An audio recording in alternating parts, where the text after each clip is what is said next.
સ્વચ્છતા ત્યાં પ્રભુતા.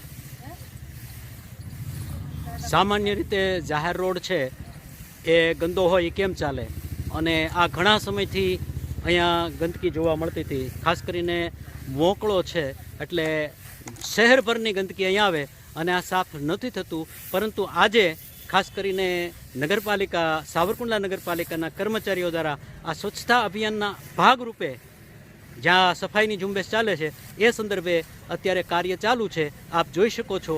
અને આ સંદર્ભે વિશેષમાં આપણે વધુ કાંઈ જો જાણવું હોય તો આપણે હિતેશભાઈને મળી.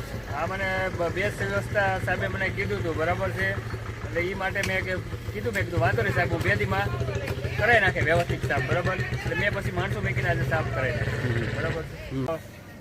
સોસાયટીમાં લેવાની હોય અમારે સોસાયટી, બરાબર છે. મારા પ્રમાણે આવતા હતા એ બધી સોસાયટી લેવા, વસાહતી વિસ્તારો ખાસ કરીને. અને વસાહતી દિવસ છે 10 દિવસે મારો આવતો હતા એ પ્રમાણે અમારે લેવાની. અચ્છા, ત્યારે તમે તમારી ટીમ લઈ સ્વચ્છતાની આખી અમારી પાસે ટીમ સફાઈ કામદારોની ટીમ લઈ અને યોગ્ય માર્ગદર્શન દ્વારા વ્યવસ્થિત સફાઈ કરાવો છો, બરોબર ને? બરોબર.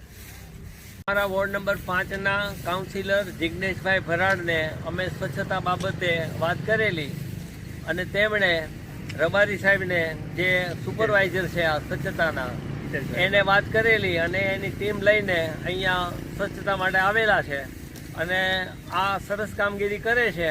તો અમે આ નગરપાલિકાનો, જિગ્નેશભાઈનો, રબારી સાહેબનો અને આ બધા સાથી જે કર્મચારીઓ છે એનો ખૂબ ખૂબ આભાર માનીએ છીએ.